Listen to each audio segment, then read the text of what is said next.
guys, and welcome back to Ili's Beauty Box. We're gonna be distressing this sweater. I have a picture of it plain and boring on the side. I'm gonna put a little picture up here. So if you want to ump up your wardrobe and not break the piggy bank, then this video is geared for you. So if you guys really want to know how to like create these cool little fringes and then make it doable and wearable, then keep on watching. I love you guys and take care. Bye. Hey guys, so I already placed my safety pin, which is right in the middle, and that's how low I really want to go.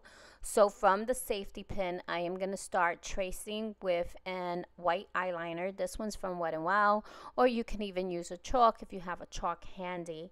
And I want to create it V style, so that is why I'm shaping it as a V. And you can actually cut a little bit wider if you want to, but usually envision your sweater, put it on before you start cutting it, because you really want to have a guide from where to begin and where to end, instead of just cutting and then you can't fix it later. So basically this is my old outdated sweater.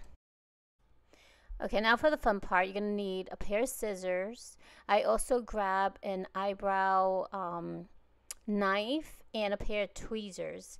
And again, I'm winging this because I really don't know what I'm doing here, but I'm so happy with the end result. So if you follow my guide, this should actually help you. And again, grab a sweater that you don't want, that you're actually thinking about throwing away, just in case you don't like the final results. You didn't destroy something that you really do like. So again, this was my first time trying.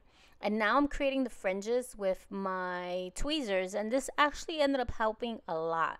So here I am, I cut it, and then I started pulling along the strings just to create that fray look. And then I'm doing the same motion to the other side of the sweater. And remember, the more you keep pulling on it, the more fray you can create. So you can become super creative on your own sweater and do different implements on your sweater and just get creative. And then I would love to see if you guys do recreate a sweater like this. Tag me on Instagram, or just tag me, put a hashtag ilibeautybox Fray sweater, and I would love you guys for it. I'm also adding some fringes to the sleeves. So again, you have the power of creating the way you want your sweater, and I did love the end results. And the tweezers, to me, that's all I needed. That was enough. I didn't need to like shave it or anything like that, so I was super happy that it was easy. Sorry that my camera angle is not as great, but I did cut my sleeves. I cut it into 4 parts, so 2 on one side, 2 on the other, and then on the edges of the front of the sweater where I cut it, I'm creating the fray. So you're more than welcome to cut the whole entire rim of the sleeve, or you could do it the way I did it and create slits. And then from the slits, you're gonna start fraying it out. So it is time consuming. Be very patient, because in the end, you're gonna love the end results. Just pull as much fray as you can. It does get tiring.